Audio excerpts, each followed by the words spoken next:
자, 이번 시간은 용도지구, 용도구역에 관한 주제 볼 텐데, 요즘에 이제 용도지구가 좀 나오고 있고요. 용도구역은 많이 나오지 않은 주제에서 7년 동안 두 문제가 구성이 됐습니다. 한편, 용도지구도 만만치 않게 구성이 됐었어요. 그래서, 자, 일단은, 계속해서 공법은 한 50점 내외 안정적으로 목표 삼으셔야겠고요.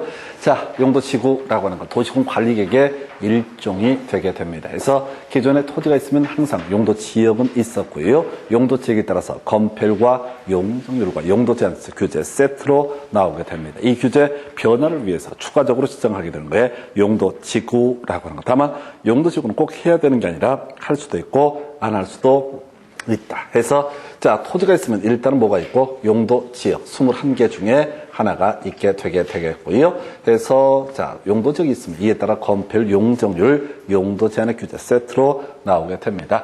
자, 그랬을 때 이 용도지역에 따른 규제 변화를 위해서 이 토지 위에다 다시 뭘 정할 수 있다? 용도지구라고 하는 것을 지정할 수 있다. 2개, 3개, 4개 필요하면 중복해서 지정을 할 수가 있다. 그래서 학계론 할 때 나오는 얘기 중에 하나가 용도지역 간에는 중복 지정할 수 없지만 용도지구끼리는 중복하여 지정할 수 있고 용도지역하고 용도지구 간에도 중복하여 지정할 수 있다. 이런 식으로 얘기를 하게 되죠. 그래서 자, 용도지구 파트는 자, 일단 기본적으로 관리객의 일종이 되게 될 것이고 어떤 용도지구를 지정하려면 입안에서 결정하는 과정을 거친다라고 할 것. 그래서 용도지구 파트에서는 종류, 그 다음에 이제 이런 것들이 이슈가 되게 됩니다. 행위자는 상당히 까다롭게 구성이 되는 영역이에요. 그래서 자, 보게 되면 용도지역, 경관지구부터 가봐야 되죠. 그래서 경관지구, 자시특 이렇게 가야 되고 키워드 경관보호라고 하는 것이 키워드가 되게 됩니다. 그래서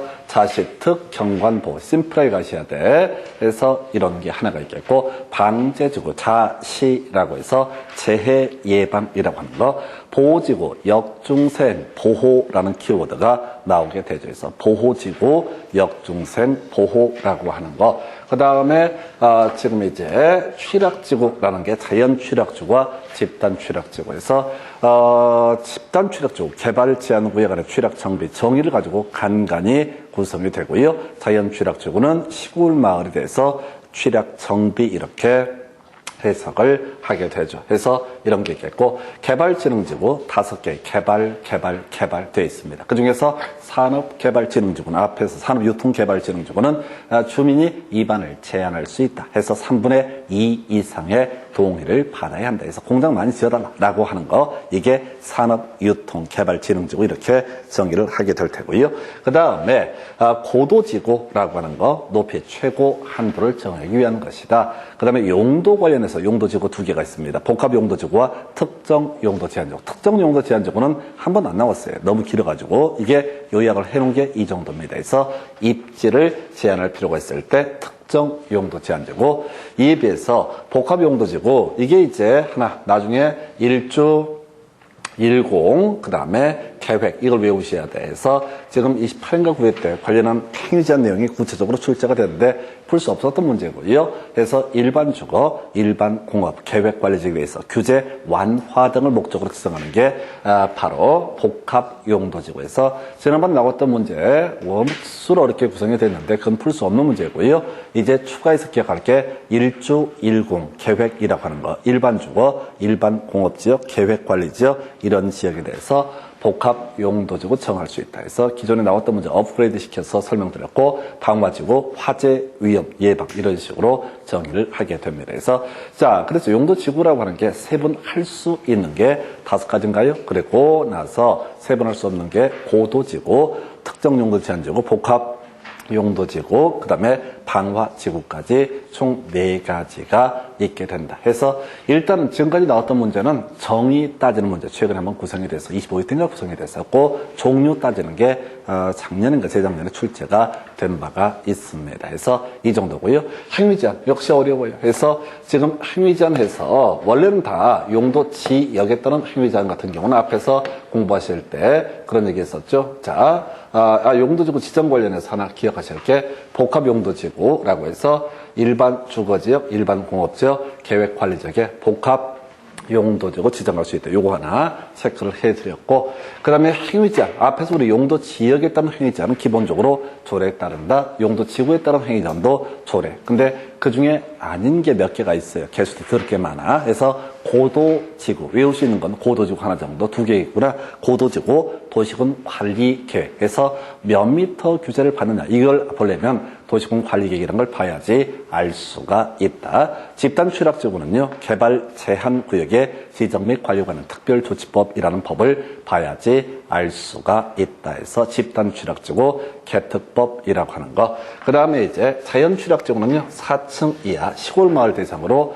규제를 하는 거. 규제를 보통 완화한다는 의미가 자연 취락지구. 나머지 복합 용도지구하고요. 그 다음에 개발 지정지구 출제가 되는데 공부할 양이 너무 많아요. 그래서 거의 외울 만한 실익은 없는 파트. 그래서 이 복합 용도지구에서 행위제한 내용이 나왔으니까 아까 일반 주거지역, 그다음에 일반 공업지역, 그리고 계획관리지역, 일주, 일공계획, 요거 하나만은 꼭 기억을 해 주십사 해서 요렇게 용도 지구에 따른 행위 제한들 이렇게 설명을 드렸었고요.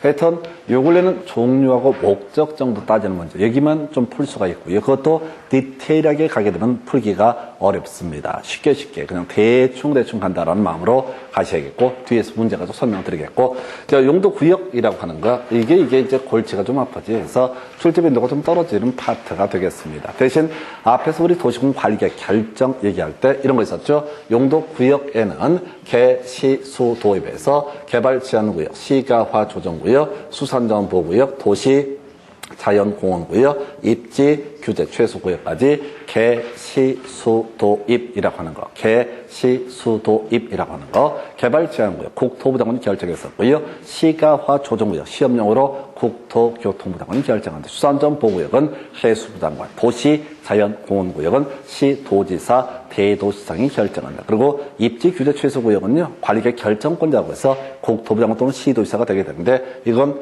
출제 포인트가 될 수가 없어요. 그래서 특례가 없기 때문에, 그래서 다 결정할 수 있기 때문에 출제 이슈는 아니다. 다만 27일 때는 한번 이상한 문제가 나왔습니다. 그건 뒤에서 버릴 문제가 되겠고요. 개시 수도 입해서, 자, 지금 이제 뭐 지정권자 이미 설명드렸었고요. 목적까지 가볼까요? 해서 개발 제한구요, 도시 확산 방지 보완상, 너무너무 오래전에 나왔던 문제에서 그린벨트라고 하는 것은 도시 확산 방지 보완상, 이런 이슈가 되겠고, 시가화 조정구요, 시가화 방지라고 하는 거 끊어서 가셔야 됩니다. 그래서 시가화 조정구역은 시가화 방지라고 하는 거, 이런 게 이슈가 되겠고요. 수산자원 보호구역은 수산 차원의 보육성, 이렇게 갑니다. 그래서 수산자원 보호구역은 수산 차원의 보육성이라고 하는 거, 이렇게 논의를 갖게 돼요. 그리고 도시자연공원구역 목적 자체를 외우실 수가 없습니다. 불가능한 영역의 하나가 되게 됩니다. 그래서 이건 과거에 한 15년 전에 나왔던 문제인데, 개발 제한 구역의 목적이 아니고 시가화 조정구역, 수산자원 보호구역의 목적이 아닌 것이 바로 도시자연공원구역의 목적이 되게 됩니다. 이건 외우기 어려워요. 왜냐하면 개발 제한 구역, 그린벨트하고 목적을 곰곰이 분석하면 거의 비슷해져요. 그래서 거기까지 외우게 되면 뒤죽박죽 개판돼 버립니다. 그래서 도시 확산 방지 보완상, 이게 개발 제한 구역, 시가화 방지, 시가화 조정 구역, 수산자원 보호구역은요, 수산자원의 보육성, 도시 자연공원구역, 목적 외울 수 없다. 그 다음에 입지 규제 최소구역은요, 구도심, 낙후된 구도심을 대상으로 규제 완화를 위해서 지정하는 게 입지 규제 최소 구역이다. 이렇게 해석을 하게 됩니다. 그리고요, 자, 요 정도까지가 용도구역 관련한 주제가 되겠고요. 그리고 나서, 자, 이제 지정권자, 국토부 장관은 개발 제한구역 지정하게 됩니다. 절차는요, 도시군 관리계획으로 결정을 하죠. 다 관리계획입니다. 그래서 시가화 조정구역, 원칙은 시도지사인데 시험에 낼 수 없고요. 우리가 기억할 것은 국토교통부 장관이 관리계획으로 결정을 하게 된다. 이렇게 그림을 잡아야겠고, 시가화 조정구역 같은 경우는요, 자, 국토부 장관이 포인트. 그 다음에 이제 사이드로 가는 지문 18회 때 구성되고 아직까지 한 번도 안 나왔던 거, 시가화 조정구역 지정에 관한 관리계획 결정. 이 시가화 조정구역은요, 지정할 때 끝날 날짜를 미리 예정을 해놓고 있습니다. 이걸 이름하여 시가화 유보기간이라고 부르게 되는데, 시가화 유보기간은 5년 이상 20년을 범주 내에서 관리계획으로 정하는 기간을 가리켜서 뭐라고 한다? 시가화 유보기간이라고 부르게 됩니다. 시가화 유보기간이라고 하는 거. 자, 시가화 유보기간 바로 5년 이상 20년의 범주 내에서 관리계획으로 정하는 기간 이렇게 정의를 하게 됩니다. 그래서 시가화 유보기간이 끝난 날의 다음 날 어떻다? 효력을 잃게 된다 해서 앞에서 한번 도시군관리계획 결정 관련해서 효력이라는 주제를 설명을 드린 바가 있습니다. 효력이 발생한다라고 했을 때 지형도면을 고시가 된 날부터 효력이 발생하게 된다라고 하는 것. 지형도면을 고시가 된 날부터 효력이 발생한다. 다음 날 아니다라는 것이 포인트가 됐었고요. 시가화 유보기간이 끝난 날의 다음 날부터 어떻다? 효력을 잃게 된다 해서 나중에 실효얘기는 항상 다음 날이라고 하는 것. 나중에 도시군계획시설 사업 관련해서요. 자, 도시군계획시설 결정이 고시로부터 20년 내 사업이 시행되지 않으면 20년이 된 날에 다음 날에 효력을 잃는다. 이런 것들이 있었고요. 그 다음에 또 하나 이슈가 됐던 것 중에 하나가 뭐가 있었냐면 저런 게 있었죠. 지금 이슈 삼을 수 있는 것 중에 하나가 이런 게 있었고, 그 다음에 지구단위 계획구역 지정되고 3년에 지구단위 계획을 수립하지 않게 되면 3년이 된 날에 다음 날, 기반시설 부담구역 지정되고 설치계획 1년 내 수립하지 않게 되면 1년이 된 날에 다음 날. 하여튼 효력을 잃는다라고 하는 것들은 기본적으로 다음 날. 나중에 정비법 가면 이전의 고실의 다음 날 권리를 취득하고요. 그 다음에 환지처분 공고일의 다음 날 권리를 취득하는 다 다음 날이 들어갔는데 아까 도시군 관리계획에서만 지형 도면을 고시가 된 날부터 효력이 발생한다. 그게 좀 특이한 구조 되겠고요. 자, 그래서 지금 이제 시가화 조정구역 시로 보셨고 수산전 보호구역 해수부 장관이 결정하게 된다. 보시다시피 이 파트에서는 출제 이슈 도시 자연공원구역은 누가 시도지사 대도시시장이 결정하게 된다 해서 지난번 문제에서 도시자연공원구역 나왔었거든요. 그러면 역시 수산전 보호구역도 또 하나의 이슈가 될 수 있습니다. 다 국토부 장관인데 얘 빼고 갑자기 수산전 보호구역 툭 집어넣게 되면 그때는 누가 결정한다? 해수부 장관이 결정하게 된다. 그리고 공통적으로 다 절차는요. 도시군 관리계획으로 결정을 하게 된다. 이렇게 그림을 잡게 됩니다. 그래서 내용 자체가 별로 없어요. 그리고 이제 입지 규제 최소 구역이라고 하는 거. 이게 이제 한번 구성이 됐는데 출제 자체가 죽으라고 낸 문제였었고요. 크게 의미 자체는 없었던 문제에서 지금 우리 앞에서 용도 지역에 따른 건축물의 용도 제한 풀기 불가능한 문제고요. 그 다음에 용도 지역에 따른 행위 제한 말고 용도 지구에서도 행위 제한 거의 풀기가 어렵습니다. 그리고 지금 용도 구역 관련해서 입지 규제 최소 구역 어디에 지정할 것이냐 이런 것들을 외워봐봤자 거의 의미가 없어요. 작정을 하고 이 뒤에서 여기 보면 도시 경제형 활성화 계획을 수립한 지역에서 이게 나중에 근린 생활형 이런 식으로 해서 틀리게 뽑는데 의미는 없고요. 지금 이제 입지 규제 최소 구역 지정되고 나서 입지 규제 최소 구역 계획이라는 것을 수립을 하게 된다. 이런 식의 스토리를 잡아가게 됩니다. 그래서 이 정도까지가 용도 구역 등에 관한 주제에서 하여튼 용도 구역은 전체 묶어봐봤자 결정권자라는 주제를 따로 내는 걸 별개의 문제로 출제 빈도가 떨어지는 파트가 용도 구역 되겠습니다. 그래서 자 이렇게 해서 용도 지역하고요. 지구라는 주제 보셨고 이제 여러분 자료 가지고요. 문제 가지고 가보겠습니다. 그래서 지금 용도 지역도 좀 그랬었고요. 용도 지구 구역도 그렇게 만만치가 않은 파트. 대신 나중에 가서 보게 될 기반시설, 지구단 계획 등은 내용은 대단히 복잡한데 오히려 시험 문제 풀기는 좀 간단한 주제가 왜 답이 되는 주제가 정형화 되어 있기 때문에요. 그래서 자 지금 이제 문제 가지고 개념들을 확인을 해보도록 하겠습니다. 자 이제 검토 드릴 문제가 이게 이제 되게 워낙 쉬워가지고 당황스러웠을 그런 문제 중에 하나가 바로 용도 지구의 정의 등에 관한 문제가 이슈가 됐어요. 그래서 자 기역이란 토지 이용 및 건물의 용도, 건폐율, 용적률, 높이 등에 대한 여기 니은은요 용도 지역이 돼요. 그래서 용도 지역의 제한을 강화 또는 완화하여 적용함으로써 자 이렇게 되어 있죠. 그래서 자 용도 지역의 기능을 증진시키고 경관, 미관전 등을 도모하기 위해서 관리계획으로 결정하는 지역. 그래서 의미가 이런 식이지 용도 지구라고 하는 것을 논하기 위해서는 항상 뭐가 들어간다? 용도 지역이라고 하는 게 깔려 들어가게 된다. 그 위에 추가적으로 지정하는 게 뭐가 된다? 용도지구라는 개념이 되게 된다. 아주 까다로웠어요. 그래서 이 문제가 나왔으면 나중에 기억할 게 뭐냐면 용도구역이라고 하는 거. 구조 똑같고요. 용도구역이라고 하는 것은요. 여기 만약에 이 앞에 용도구역이 들어가면 용도지역 및 지구의 행위제한을 강화 또는 완화 이렇게 용도지역 및 지구의 제한을 강화 또는 완화 이런 문제가 나올 수가 있습니다. 근데 이제 지문 길이상 똑같은 문제는 내기 힘들 것으로 보여지고요. 가장 기초적인 용어의 정의를 가지고 구성을 해서 오히려 좀 당황스러웠을 법한 그런 문제가 용도 지구의 정의에 관한 문제가 되겠습니다. 그래서 1번인가요? 용도 지구란 용도 지역의 제한을 강화 또는 완화해서 1번으로 답을 구성을 하게 됩니다. 그래서 이렇게 보셨고요. 그 다음에 이제 전통적인 문제들. 자, 용도 지구의 세 분 바르게 연결된 것을 고르시오. 해서 이런 게 이제 지금 30회 때 새롭게 나왔던 거. 그래서 이게 머리 글자만 따서 외웠을 때 보호 지구는 뭐라고요? 역중생이라고 하는 거. 그래서 기억번은 옳게 구성을 했고요. 니은번 보시게 되면 방제지구, 자시 끝나야 되죠. 자연 방제지구, 시가지 방제지구까지 그 뒤에는 이런 건 없습니다. 그 다음에 경관지구, 자시 특 갔었죠. 경관지구는 자연 경관지구.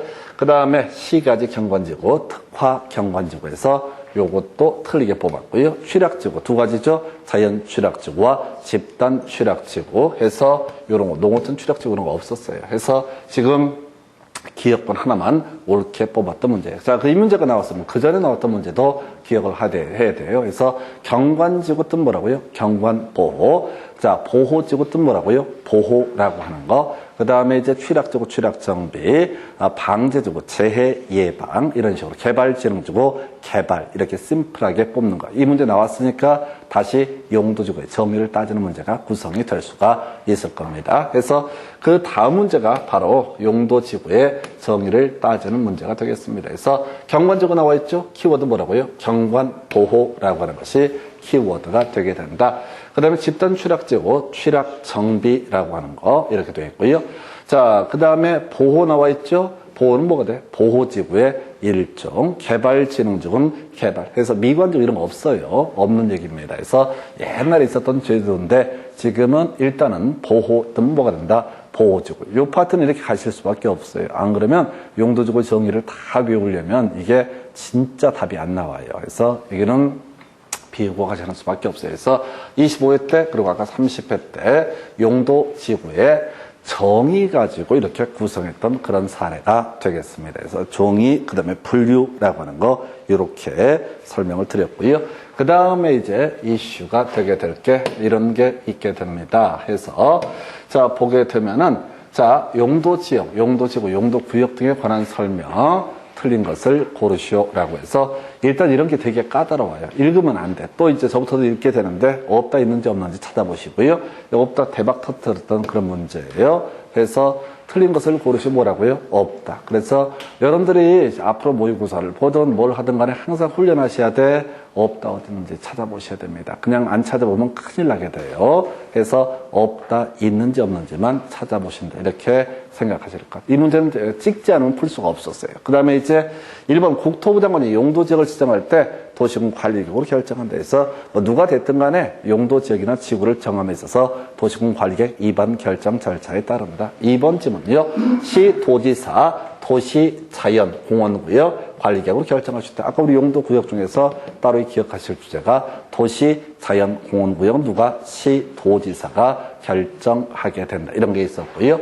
그 다음에 3번 질문을 답을 뽑았어요. 없다 해서 이거는 새롭게 나왔던 문제 형태야. 해서 지금 우리가 공부했던 용도지구라고 하는 것 외에도요. 현실에서는 시도조례라는 형식으로 수많은 용도지구가 있습니다. 바로 시도조례로 정하는 용도지구 새롭게 신설할 수 있습니다. 그래서 아주 특이했던 문제가 없다라고 뽑았어요. 그래서 제가 누차 부탁을 드리는 게 실제 시험을 보실 때 이 명제 대단히 어렵게 구성을 하고요. 그래서 항상 실력보다는 자 뭐죠? 점수로 생각하셔야 돼. 점수를 받으시려면 먼저 찍고 들어가시면 이런 문제들이 되게 편해지게 됩니다. 운도 좋으면 그냥 답도 맞출 수 있고, 그래서 일단 그렇게 가야겠고, 그 다음에 집단 취락지고 개발 제한 구역 안에 취락점. 그래서 실질적으로 우리가 익숙한 지문은 2번하고 4번 지문 정도만 익숙한 지문이고요. 5번 지문 가관입니다. 그 틈을 가볼까요? 포함해야 된다 해서 뭐라고요? 오름편 이렇게 가자고 그랬습니다. 그래서 방제지구에 어떤 내용을 포함을 하고 말고 이런 것들은 도대체 알 수가 없습니다. 그래서 포함한다 오른편, 포함하지 않는다 틀린 편, 패턴 가지고 잡아내는 지혜가 필요합니다. 그래서 요게 안 그런 방법이 없어요. 우리가 방제지구에 뭐가 포함이 되는지 뭐 한두 개. 우리는 용도지구에 정의하고 종류 외우기도 겁나 어려운데 디테일한 내용을 가지고 구성을 해버렸어요. 손이 뭐 답이 나오지 않은 그런 문제 유형이 되겠습니다. 해서 대신 시킨 대로 잘 찍으면 찍어낼 수가 있었던 그런 문제 유형이 되겠고요. 해서 28회 문제 답은요 3번 해서 자꾸 느끼셔야 돼요. 이게 실력으로 돌파할 수 없다는 걸 아셔야 됩니다. 너무너무 까다로워요. 대신 외워야 되는 영역들은 구구단처럼 줄줄줄 외우는 그런 훈련들도 필요합니다. 해서 그 정도로 보셨고요. 그 다음 문제 확인을 해보겠습니다. 자, 국토교육법상 자연취락지구안에서 건축할 수 있는 건축물에 해당하지 않는 것은 환장하는 문제죠. 그래서 시골마을, 이게 이제 용도 제기했다는 건축물의 용도 제재랑 똑같은 거예요. 그래서 자연취락지구 시골마을이다라는 관점에서 접근을 하게 되면 예를 들어서 창고라든가 주택 이런 것들은 설치할 수 있을 것이다. 좀 감 때리는 거예요. 자연취락지구는 시골마을 대상으로 주로 건폐율 등의 규제 완화를 목적으로 지정하는 게 자연취락지구 등이 됩니다. 그래서 일단은요, 노래연습장 방송국 정신병원 중에서 그 당시 답을 정신병원으로 뽑았었고요. 일반 병원은 되는데 정신병원은 허용되지 않는다. 이렇게 구성이 됐습니다. 그래서 노래연습장, 방송국 이런 것까지도 설치할 수 있다. 그냥 못 푼다고요. 그래서 결국은 제일 기초적인 거 하나 가지고 가야 되고 앞에서 용도 제기에 따른 건축물의 용도 제한, 지금 용도 지구에 따른 건축물의 용도 제한 등 이런 것들은 거의 외울 수가 없습니다. 아주 까다로웠던 문제 중에 하나가 되겠고요.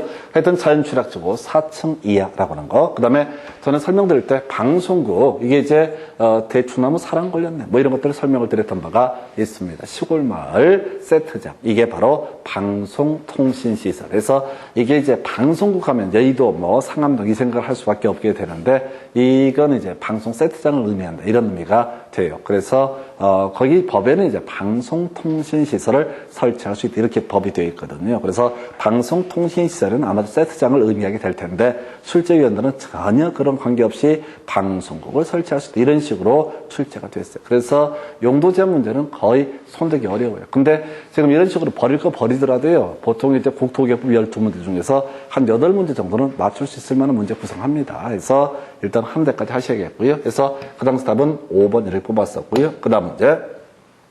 국토교육법상 용도지구안에서 건축 제한 등 틀린 것은 손 못 댈 문제입니다. 그래서 앞에서 이제 자연취락지구 관련한 문제가 하나 구성이 됐었고요. 이게 25회 때, 그다음에 이제 28회 때 출제위원들 오버해서 우리 수험생들이 이걸 다 푸는 줄 알고 하여튼 미친놈들이죠. 그래서 자, 지금 지구 단위 계획 등이 수립된 지역에서는요, 지구 단위 계획에 따라서 개발 경우가 이루어지게 되는데 지구 단위 계획 등이 수립되지 아니했을 때는 그냥 그 해당 용도 지역에서 허용되는 건축물을 건축할 수 있다. 이런 논리 구조에서 원래 이 개발지능지구 5개로 세분되게 되는데요. 개발지능지구는 나중에 지구 단위 계획구역이라는 개념과 원래 연계가 돼요. 그래서 뭔 소리인지 감도 안 잡힐 지문. 2번 고도지구. 요거 하나를 외워야 되죠. 고도지구에서는 몇 미터냐라고 하는 거. 도시군 관리계획이 정하는 높이를 초과해서 건물을 지을 수가 없다라고 하는 거, 이런 게 있겠고요. 그 다음에 답은 3번 뽑았어요. 전 답을 외워서 이제 가져오게 되는데, 이 복합용도지구, 다시 한번 외우겠습니다. 1주 10 계획이라고 하는 거. 1주 10 계획이라고 해서 일반 주거, 일반 공업지역, 계획관리지역. 이 문제가 나와서 이제 외워야 되는 거예요. 그래서 자, 이게 이제 3번을 이제 틀리게 뽑아내는데 왠지 또 기억도 못해요. 이게 교재 기본서 보시면 쭉 설명을 해놨는데 그건 외우자고 한 게 아니라 법에 이런 게 시험에 나왔으니까 설명을 해놓은 것에 불구하고 그 방대한 내용을 다 외울 수는 없습니다. 답은 3번이었었고요. 4번 방제지구 안에서 층수제한 관련해서 뭐 필요티 부분은 층수에서 제외한다. 뭔 소리인지 모르겠고 요건 하나 알겠다. 자연취락지구 4층 이하. 그래서 이 문제 같은 경우는 사실은 2번하고 5번만 기존 시험 문제에서 다뤄져 왔던 주제가 되겠습니다. 그래서 2번, 5번만 알고 나머지 찍어야 되는 그런 문제. 그래서 우리가 공부를 해도 한계가 있어요. 해서 답은 3번으로 구성되는데 다만 이 문제가 28회 때 구성이 되고 나서 우리가 준비해야 될 게 뭐라고요? 준비해야 될 게 지금 다른 게 아니라 1주 10 계획 아예 안 할 수는 없는 것이고 일반 주거지역, 그 다음에 일반 공업지역, 계획관리지역. 그래서 이 복합개발진흥지구라고 하는 것은 기존의 용도 지역에 따른 행위 제한 등을 완화하기 위한 목적으로 하는 거예요. 그래서 일반 상업적은 빠집니다. 일반 상업적은 충분히 규제가 완화되어 있기 때문에 일반 상업적은 빠지게 된다. 그 정도로 설명을 드리게 될 것이고요. 그래서 1주 10 계획이라고 하는 거 이렇게 논의를 삼게 됩니다. 그래서 그 정도까지 1주 10 계획까지 설명을 드렸고요.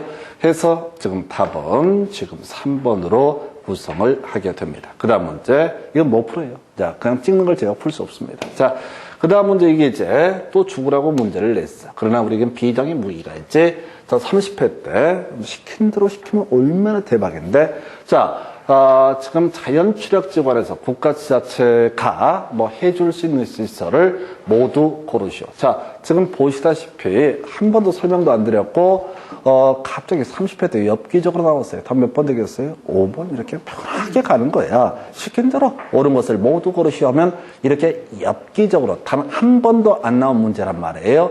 이건 뭐 공부를 해봤자 의미도 없어요. 다시 나온다는 보장도 없고. 왜? 지금 30회까지 나오면서 처음 나왔던 문제란 말이에요. 이 유사한 문제도 구성을 안 했었다고. 굳이 얘를 위해서 변명하자라면 아까 28회 때인가 자연취락지구 4층 이하 이런 주제가 하나 있었고 거기에 꼬리를 물고 가면 자연취락지구 시골 마을에 대해서 국가지자체가 도와줄 수 있는 게 뭐냐라고 하는 거. 이게 법에 나와 있는 전부입니다. 그냥 이 네 개를 다 깔아버리고 다음 중 국가지자체가 도와줄 수 있는 것을 모두 고르시오 해서 답은 5번 해서 이렇게 가십시다. 지금 이제 새롭게 나온 문제예요. 자, 시험 문제를 보실 때 멘붕 오게 될 문제 제발 생각하지 마십시오. 어차피 생각해봤자 답도 안 돼. 아까 우리 용도 지역에 따른 건축물의 용도 제한 이런 것들 설명드릴 때 거의 멘붕 오는 그런 문제였습니다. 상식적으로 될 것 같은데 하면 다 안 되게 그렇게 구성을 했기 때문에 그냥 그 중에 새로운 문제가 나왔을 때 옳은 것을 모두 고르시면 그냥 다른 방법이 없어요. 마음대로 찍고 싶은 번호 찍어요. 근데 저는 개인적으로 5번을 추천을 드립니다. 다만 기존에 나왔던 문제를 변형하게 되면 답 5번 아니게 구성을 한다는 것도 설명을 드려요. 그리고 이 패턴 얘기는 어디에서 국토기획법 같은 공법에서만 적용이 됩니다. 우리 공인중개사법 이런 데서는 별로 적용 안 됩니다. 만약 무조건 100% 딱 떨어진다고 설명드릴 수 없어요. 이건 왜냐면 국토기획법은 말도 못하게 어렵기 때문에 그렇게 설명을 드리게 됩니다. 그래서 답은 5번. 그러니까 이게 문제는 뭐냐면 찍어서라도 맞춰야 돼. 어떻게든 간에 찍을 따야 되고 그때는 막연하게 그냥 당할 게 아니라 새로운 문제가 나왔을 때 짜증낼 거 없이 그냥 반가운 마음으로 갔으면 좋겠습니다. 그 정도로 보셔야겠고요. 그 다음에 이제 검토 드리도록 주제. 자, 용도 구역 등에 관한 설명. 자, 옳은 것을 고르시오라고 해서 용도구역 파트에서는 지정권자가 주된 이슈가 된다라고 설명을 드린 바가 있습니다. 그래서 도시군관리계획 총론 파트에서 설명드려왔던 주제가 되겠고요. 국토교통부장관 개발제한구역까지 좋아. 끄트머리 방랑치입니다. 도시군 기본계획 아니라 도시군 관리계획. 뒤에서 바꿔치기 하고 있어요. 2번 지문 시도지사 도시자연공원구역. 나이스 좋은데 뒤에 뜬금없이 광역 도시계획에서 틀리게 구성을 하죠. 자, 3번 지문요. 이게 이제 이렇게 가야 되죠. 지구단위 계획구역을 관리계획으로 지정할 수 있다. 그래서 이건 지구단위 계획구역이라는 주제와 연계가 되는데 지구단위 계획구역 관련해서 뭐가 있었어요? 지정해야 한다와 지정할 수 있다로 구분했었죠. 지정할 수 있다라는 명제 앞에는 뭐가 없어야 돼? 정택 10년, 녹지 30만원, 없으면 어떻다? 오름편. 이 문제는 사실 용도구역 얘기가 아니에요. 출제는 어리버리게 출제를 한 건데 중간에 아마 용도구역 얘기가 아마 들어가나요? 그래서 이런 단어가 들어가니까 출제위원들이 마치 용도구역인 것처럼 유인호시키는 말 자체가 한데 용도구역 지정에 관한 설명에서 이게 왜 이따위로 출제를 하냐면 얘들이 법을 몰라요. 자, 이 다른 과목들은 나름의 이제 전공하는 분들이 있습니다. 전반적으로. 민법은 당연히 전문가가 있고, 문제 정말 예술처럼 잘 만들어요. 학교는 어리버리긴 한데 하여튼 전공하는 사람들이 있고요.